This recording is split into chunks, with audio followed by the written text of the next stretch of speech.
Hello student, this is Sir Tariq and today I am making video for class 7th and I have made already 2 videos for class 7th okay regarding midterm syllabus of computer. Okay, so today I am making video on chapter number 7, more tools and flash, and this will be I think your third chapter of midterm syllabus. Sahi hai student? So I hope so you are doing work at your home, you have purchased the course. If you haven't purchased the course, come to school and purchase your course and take a start of your work. If you haven't purchased the course, so keep it in your mind that it will be very difficult when school opens, so it will be very difficult to cover all the topics. Okay, so it is important to purchase the course as soon as possible and take a start of your work. Sahi hai? At your home, start writing your work, start learning your work. Okay, so if you want to ask any question on WhatsApp group, so you may do. Okay, just leave the message. I will reply inshallah all the messages of yours.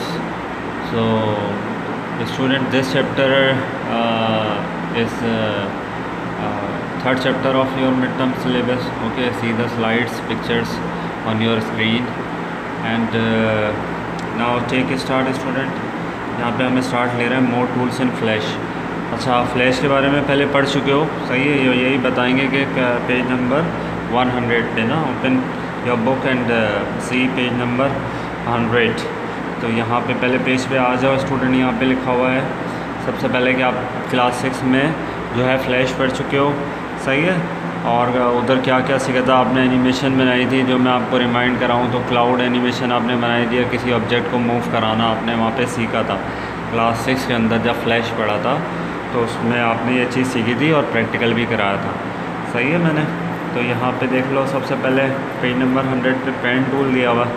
अब pen tool किस लिए use होता है? क्या stage के ऊपर जो flash की स्क्रीन होती है, वाइट पेज होता है, सही है. नेक्स्ट पेज पे दी हुई है पिक्चर, वहाँ पे आप पेन टूल यूज़ करोगे किसी भी ऑब्जेक्ट को ड्रॉ करने के लिए. जैसे पेंसिल यूज़ करते हो या पेन यूज़ करते हो ड्राइंग में, सही है. पेज के ऊपर कोई ऑब्जेक्ट को ड्रॉ करते हो, तो इसी तरीके से यहाँ पे पेन टूल जो है किसी भी शेप को या कोई भी टेक्स्ट को लिखने के लिए यहाँ पे पेन टूल जो है इस्तेमाल होगा, सही है. यहाँ पे फर्स्ट लाइन में लिखा हुआ है the pen tool is use for drawing precise path like straight lines and smooth curve. तो स्ट्रेट लाइन को यूज़ बनाने के लिए या कोई कर्व बनाने के लिए पेन टूल का इस्तेमाल हो रहा है, सही है. अच्छा, टेक्स्ट लिखने के लिए हमारे पास टेक्स्ट टूल अलग से मौजूद होगा. तो अगर कोई चीज़ राइट करना चाहते हो तो विंडो के ऊपर लेफ़्ट हैंड साइड पे टूल पैनल दिया हुआ होगा, वहाँ पे टेक्स्ट आप उससे लिख सकते हो, जाके एडिट कर सकते हो. तो पेन टूल यहाँ पे यूज़ हो रहा है किस चीज़ के लिए?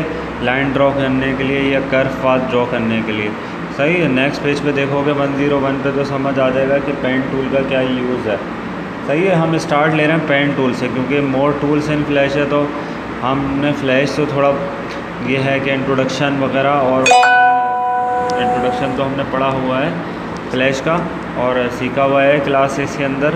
बेसिकली प्रैक्टिकल वर्क आपको समझ में आना चाहिए, सही है. और उसके बाद जो है यहाँ पे हम डिफरेंट टूल्स को स्टडी कर लेंगे कि टूल पैनल में जाके कि कौन सा टूल क्या काम कर रहा है. अगर नेक्स्ट पेज पे आओगे तो ये पता आपको चल जाएगा कि किस टूल का क्या यूज़ है, सही है. और किस टूल को हमने किस तरीके से यूज़ करना है, क्योंकि हमें टूल का इस्तेमाल आ जाएगा अगर तो स्टूडेंट तो हमें ये वर्क करना आ जाएगा इसके ऊपर, फ्लैश के ऊपर. मतलब how to work on, how to use the tool, what is the function of the tool and how can we use the tool in our animation, सही है. You know that we make animations on flash. और जो video मैं ये वाली आपको भेजूँगा तो उसके साथ एक एनिमेशन ड्रॉ करके आपको दूँगा. तो प्रैक्टिकल के लिए, सही है, ताकि आपको फ़्लैश का जो है यूज़ समझ आ जाए कि किस तरीके से हम फ़्लैश को इस्तेमाल करते हैं, सही है। तो आपने क्लास 6 में क्लाउड की एनिमेशन बनाई होगी इसमें, सही है, क्लाउड की जो सन ड्रॉ किया होगा आपने, जो है सर्कल टूल की मदद से आपने एक जो है सन ड्रॉ किया होगा, उसको कलर दिया होगा आपने, उसकी कोई ना कोई आउटलाइन होगी स्टूडेंट, और वो जो है आपने उसको मूव कराया होगा। तो हमने बेसिकली यही चीज़ पढ़नी है यहाँ पे कि जब हम एनिमेशन बनाते हैं फ्लैश के ऊपर, फ्लैश मैक्रोमीडिया के ऊपर, तो उसमें कि किस तरीके से ऑब्जेक्ट कौन कौन से टूल यूज़ करके हमें एनिमेशन बनानी होती है, और उसके बाद उसको किस तरीके से हमने मूव कराना होता है। यानी स्टेज के ऊपर जो वाइट पेज आपको नज़र आ रहा है 101 पेज नंबर 101 पे, तो वहाँ पे आपने कि कौन से पॉइंट से लेके कौन से पॉइंट तक आपने उसको मूव कराना है। यानी टाइमिंग इम्पॉर्टेंट होती है इसके अंदर। जो है मैं आपको क्या बताऊंगा कि लेयर्स का इस्तेमाल क्या है, लेयर्स कैसे यूज़ करते हैं, सही है। अब जो प्रैक्टिकल आएगा उसमें लेयर्स मौजूद होंगी, सही है। पहले लेयर्स नहीं बनवाई थी मैंने, लेकिन ये सर फ्लैश जो अब यूज़ करोगे क्लास 7 के अंदर, उसमें लेयर्स पे काम होगा। तो देखो स्टूडेंट, ये पेज चेंज हो रहा है। पेज यहाँ पे जो पिक्चर बनी हुई है 101 पे, तो यहाँ पे उन्होंने लाइंस ड्रॉ करके दी हुई हैं आपको, लाइंस ड्रॉ करके दी हुई है, और आपस में उन लाइंस को ज्वाइन करके एक शेप बनाया हुआ है, सही है, एक शेप बनाया है 101 पे। तो ये हमें इस्तेमाल बता रहे थे पेन टूल का, सही है। जो हम पेज 100 पे पढ़ रहे थे, तो वो पेज 10 हो गया। 101 पे उसका इस्तेमाल बताया हुआ है, पिक्चर बनी हुई है फ्लैश की, सही है। वहाँ पे टूल पैनल बना हुआ है, लेयर्स बनी हुई है, लेयर 1 बना हुआ है, और ये कुछ आपको फ्रेम रेट है इधर 12.0 FPS जो लिखा हुआ है इसमें, और यहाँ पे एक ही लेयर बनी हुई है, और उसके ऊपर ये एक शेप ड्रॉ करके बता रहा है पेन टूल की मदद से। ये पेन टूल की मदद से ये जो है एक शेप ड्रॉ होगा। उसके बाद आई ड्रॉपर टूल है स्टूडेंट। आई ड्रॉपर टूल क्या है कि जब आप कोई भी इमेज ड्रॉ करते हो तो उसमें कोई ना कोई कलर लेते हो, सही है। कोई कलर जब आप ले लेते हो तो ऑब्जेक्ट के कलर को, यानी जो कलर आपने पिक किया हुआ है, फॉर एग्ज़ाम्पल रेड पिक किया हुआ है, सही है, कोई, तो उस रेड कलर को आपने किसी और ऑब्जेक्ट को देना है अपने कलर को। यानी एक कलर की दो ऑब्जेक्ट ड्रॉ करनी है, सेम कलर मैचिंग के लिए यूज़ होता है आई ड्रॉपर टूल। एक ऑब्जेक्ट के कलर को दूसरे ऑब्जेक्ट के कलर में को देने में आई ड्रॉपर टूल आप यूज़ कर रहे हो। उसके बाद स्टूडेंट पेज टर्न करेंगे तो इंपोर्टिंग अ पिक्चर हो गई, सही है, कि 102 पे how to import a picture in flash. के आपके एनिमेशन में अगर कोई पिक्चर को इंपोर्ट कराना है आपने, जैसे किसी कार की पिक्चर है, या यहाँ पे पेज नंबर 102 पे एग्जांपल दी हुई है फिगर 7.3 में, सही है। इंपोर्ट डायलॉग बॉक्स बना हुआ है, और वो उधर पिक्चर्स दी हुई हैं, ये आपके सिस्टम के अंदर, कंप्यूटर के अंदर ये पिक्चर्स मौजूद हैं, सही है। उसके बाद आपने ये चीज़ें अपनी एनिमेशन में लेकर आनी है, तो कैसे लेकर आओगे, उसके स्टेप्स दिए हैं। तो उससे फाइल में जाओगे, इंपोर्ट कराओगे, इंपोर्ट टू स्टेज, सही है। The import dialog box appear, तो उसमें इधर जाके ओपन कर देना जो भी इमेज सेलेक्ट करनी हो, सही है। यहाँ पे पिक्चर्स दी हुई हैं आपके, डेजर्ट की पिक्चर है, जेली फिश की पिक्चर है, लाइट हाउस, पेंगुइन्स वगैरह etc। यहाँ पे पिक्चर्स बनी हुई हैं पेज नंबर 102। तो बुक को फॉलो करो मेरे साथ, वीडियो को समझते हुए जो है बुक को फॉलो करना, सही है। पेज टर्न करना, जैसे मैं कह रहा हूँ, इंस्ट्रक्शन आपको दे रहा हूँ वैसे आप कर लेना।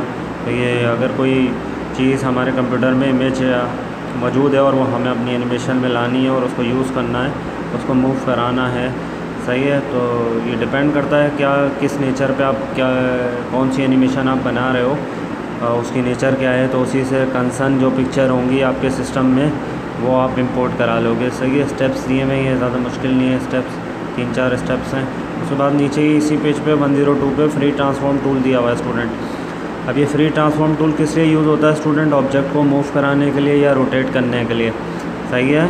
एक जगह से दूसरी जगह इमेज को जो है आपकी मूव कराने के लिए या फिर रोटेट करने के लिए यूज़ होता है, सही है।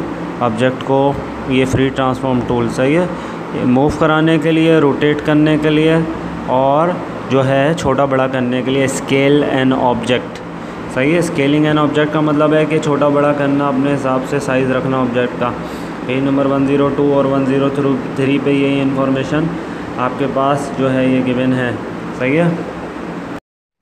उसके बाद स्टूडेंट ये हो गया है कि फ्री ट्रांसफॉर्म टूल को आप 3 तरीक़ों से यूज़ कर सकते हैं।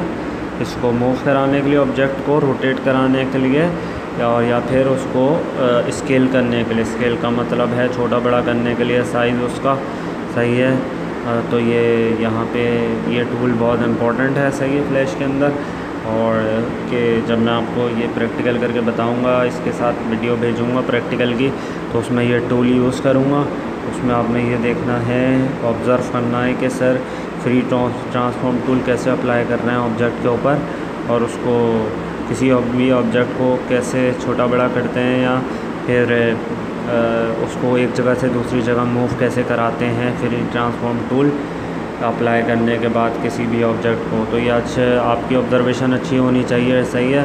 ड्यूरिंग द वीडियो, जब प्रैक्टिकल की वीडियो आपको दूंगा, इसके बाद 2-3 वीडियोस आपके पास आएंगी, ये बता चुका हूँ मैं स्टूडेंट। सही है।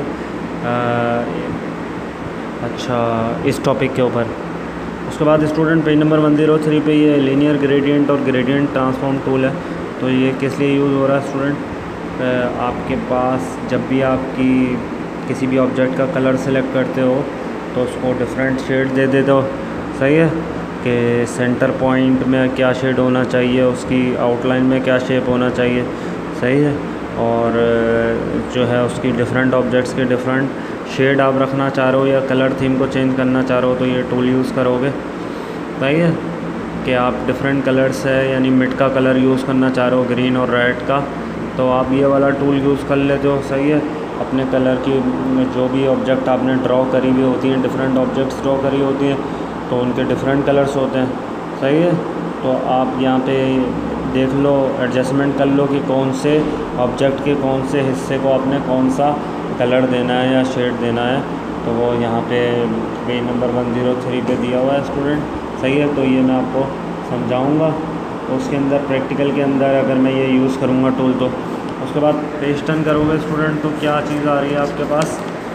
यहाँ पे आपने 105 पे दिया हुआ है, क्या है आपके पास information, changing the colour of an instance, या ट्रांसपेरेंसी को कैसे बदलते हैं हम।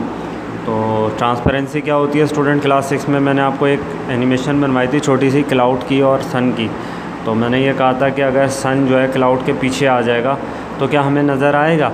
तो डिपेंड करता है कि क्लाउड की ट्रांसपेरेंसी क्या है।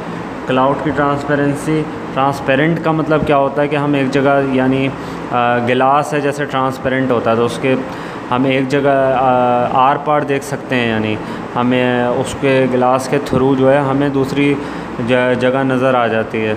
सही है। तो यानी हमें एक ऑब्जेक्ट होता है, एक गिलास होता है, तो गिलास की ट्रांसपेरेंसी ज़्यादा होती है, ऑपेक ऑब्जेक्ट की नहीं होती या बिल्कुल ही कम होती है।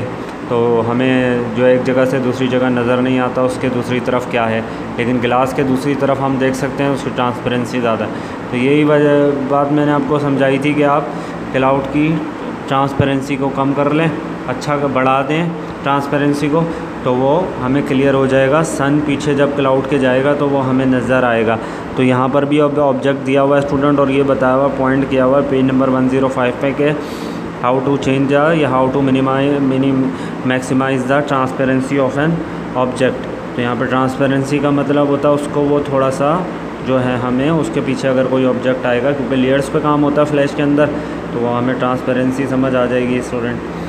तो ट्रांसपेरेंसी कैसे चेंज होती है? प्रॉपर्टी इंस्पेक्टर विंडो में अल्फ़ा के बटन को सिलेक्ट करोगे आप, तो और परसेंटेज को चेंज करोगे तो पेज नंबर 105 पे दी हुई है, तो ट्रांसपेरेंसी वो चेंज हो जाएगी।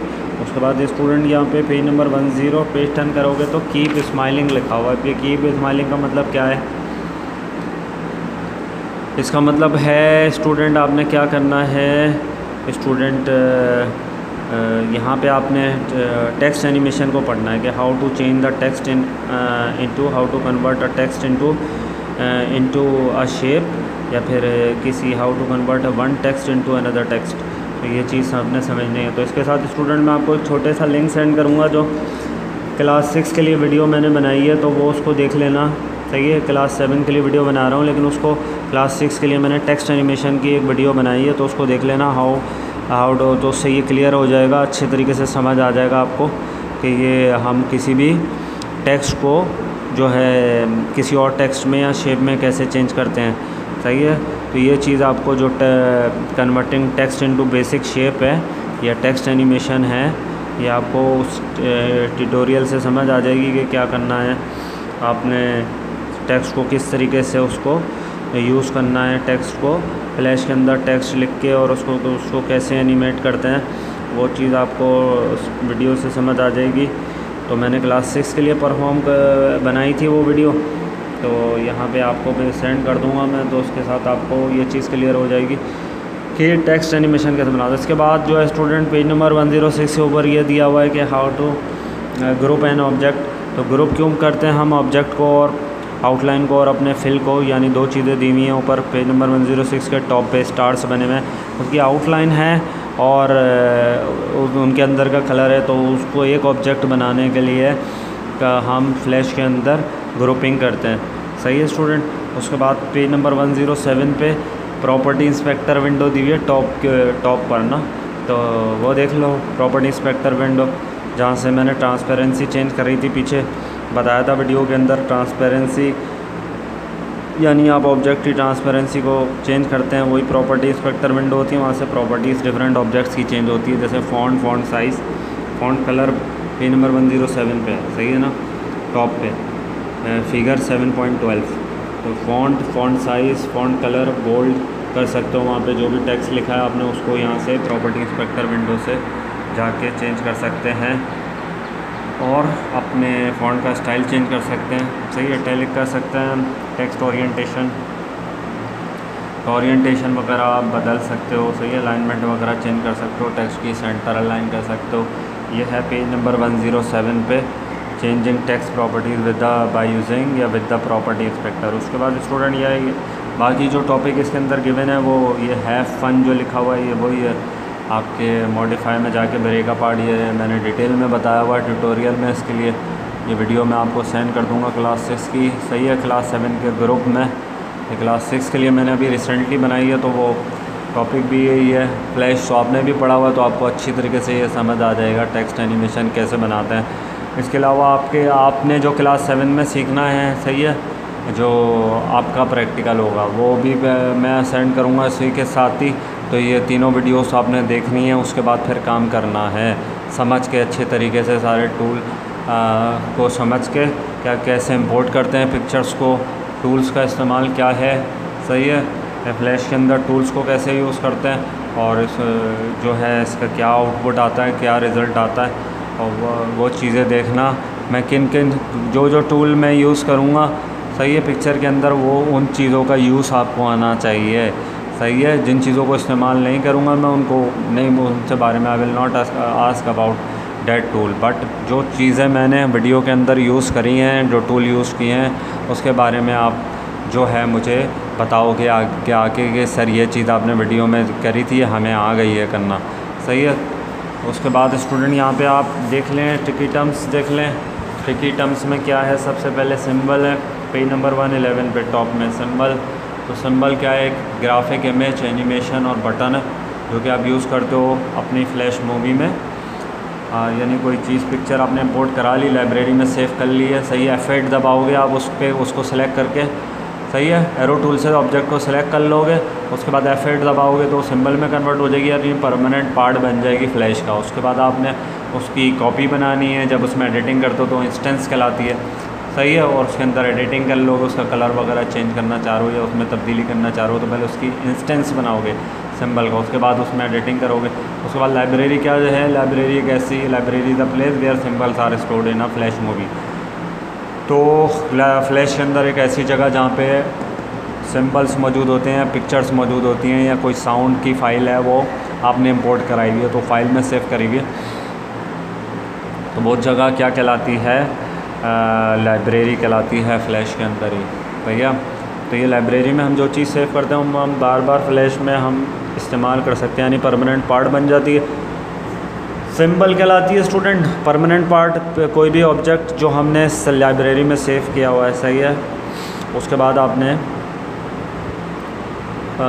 उसको जैसे आपने कोई भी पिक्चर इंपोर्ट करके उसको F8 प्रेस किया तो वो सिंबल बन जाएगी और लाइब्रेरी में चली जाएगी। उसके बाद कोई साउंड फाइल इंपोर्ट करी है, कोई चीज़ आपने इंपोर्ट करी है तो वो लाइब्रेरी में जाती है, पहले लाइब्रेरी में ले जाना पड़ता है, उसके बाद उसे हम फ्लैश में जब एनिमेशन बनाते हैं तो ड्यूरिंग दी एनिमेशन उसको हम यूज़ करते हैं फ्लैश के अंदर। सही है, तो स्टूडेंट ये ट्रिकी टर्म कर लेना। सही है, क्वेश्चन आंसर्स मैं आपको सेंड कर दूंगा कौन से क्वेश्चंस आपने करने हैं, लेकिन ये तीनों वीडियोस जो आपके पास आएंगी, एक आपकी थ्योरी की वीडियो होगी, एक आपकी प्रैक्टिकल से रिलेटेड वीडियो होगी और एक क्लास 6 का लिंक होगा जिसमें मैंने टेक्स्ट एनिमेशन को अच्छी तरीके से समझाया हुआ है कि टेक्स्ट एनिमेशन कैसे करते हैं फ्लैश के अंदर। अच्छा स्टूडेंट, तो यहाँ पे ये चीज़ें समझ आ जाएंगी स्टूडेंट। इसके बाद ये ट्रिकी टर्म दी हुई है।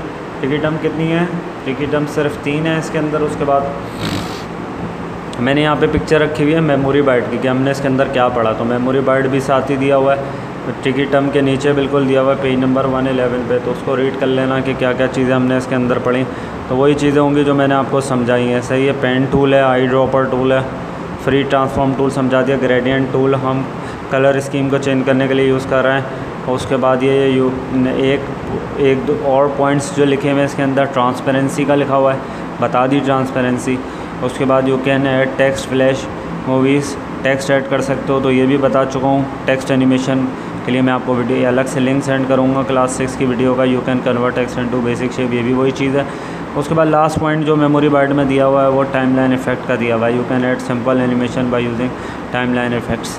तो टाइमलाइन इफेक्ट्स को आप यूज़ करते हुए क्या करा सकते हैं, एनिमेशन को ऐड करा सकते हैं। एनिमेशन आप छोटी सी इसमें बना सकते हैं। तो टाइमलाइन इफेक्ट्स जो है स्टूडेंट किसी भी चीज़ को जो है प्री डिफाइंड कोई फंक्शंस होंगे जो आपने अपनी एनिमेशन को देने, ऑब्जेक्ट को देना। अच्छा, तो उसके बाद ये चीज़ें कंप्लीट हो गई स्टूडेंट। मैंने क्या कहा आपसे कि आपने क्या कॉपी करना है। सबसे पहले टाइटल पेज बनाओगे इस चैप्टर का, चैप्टर नंबर 3 होगा।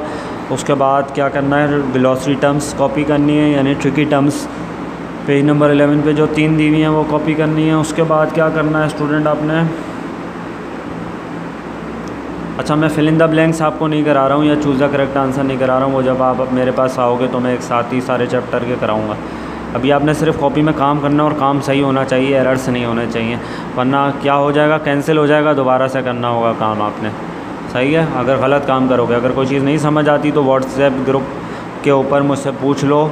सही है, अपना वॉइस मैसेज भेज दो, वॉइस नोट भेज दो या फिर टेक्स्ट मैसेज कर दो मुझे व्हाट्सएप के ऊपर, तो मैं उसका रिप्लाई कर दूँगा ग्रुप के ऊपर। सही है स्टूडेंट। उसके बाद क्या कह रहे हैं हम, ग्लॉसरी टर्म्स कॉपी कर ली टाइटल पेज बनाने के बाद, क्वेश्चन आंसर्स करोगे और उसके बाद एप्लीकेशन बेस्ड क्वेश्चन जो आपने अटैम्प्ट करना है वो मैं आपको भेजूँगा। और क्वेश्चंस के जो आंसर्स आपको रिसीव होते हैं वही क्वेश्चन आपने अटैम्प्ट करने होते हैं। सही है, डिस्क्रिप्टिव क्वेश्चन में आपने क्वेश्चन कॉपी करना है, फिर आंसर लिखना है। एप्लीकेशन बेस्ड क्वेश्चन में सिर्फ रेफरेंस दोगे। सही है, और जो है इसी से रिलेटेड कोई पिक्चर हो जो आप बनाना चाह रहे हो, फ्लैश से रिलेटेड या टॉपिक से रिलेटेड, वो आप खुद सेलेक्ट करके अपना टाइटल पेज बनाओगे। सही है, या किसी भी क्वेश्चन से रिलेटेड इंटरलीफ पेज पे अगर कोई पिक्चर बनाना चाह रहे हो तो वो बना सकते हो। मुझे कलरफुल वर्क चाहिए। सही है, प्रेजेंटेशन अच्छी होनी चाहिए उसकी। तो क्वेश्चन आंसर जो आपने करने हैं, ये क्वेश्चन आंसर की पिक्चर मैंने इसलिए रखी है कि आप को ये इन दी एंड याद आ जाए। क्वेश्चन आंसर्स आपने करने हैं, डिस्क्रिप्टिव क्वेश्चन। उसके बाद एप्लीकेशन बेस्ड क्वेश्चन स्टूडेंट आपने करने होते हैं। सही है, अच्छा वीडियोस मैं आपको सेंड कर दूंगा। उसके बाद और क्या चीज़ रह गई, पीछे का काम हो जाना चाहिए आपका। जो 2 चैप्टर्स हमने किए हैं वो सही तरीके से प्रॉपर वर्क होना चाहिए। एक दूसरे से कांटेक्ट कर लो अगर कोई कन्फ्यूजन हो तो। सही है, एक दूसरे से ग्रुप के ऊपर कांटेक्ट कर लो, या मुझसे कोई मेजर इशू हो तो मुझसे पूछ लो कि क्या प्रॉब्लम है सर, इसका आंसर कहाँ से कहाँ तक करना है। अगर कोई क्वेश्चन स्किप करना है डिस्क्रिप्टिव क्वेश्चन में या एप्लीकेशन बेस्ड क्वेश्चन में, तो आप मुझसे वहाँ पर कर सकते हैं। सही है स्टूडेंट, आई होप सो कि ये हेल्पफुल होगी वीडियो आपके लिए। सही है, अपना ख्याल रखिएगा और जो है टाइम वेस्ट नहीं करना, जो है keep studying at your home. सही है, जब आप इधर आओगे उससे तो बिल्कुल ऐसा ना लगे कि कोई बच्चे पढ़ के नहीं आ रहे हैं। सही है, घर पे पढ़ नहीं रहे। सही है, और पेरेंट्स को तंग नहीं करना है आपने घर पे। अगर मुझे किसी की रिपोर्ट मिल गई है तो फिर उसको मैं पनिश करूँगा जब आप स्कूल आओगे। ओके, अल्लाह हाफ़िज़ स्टूडेंट।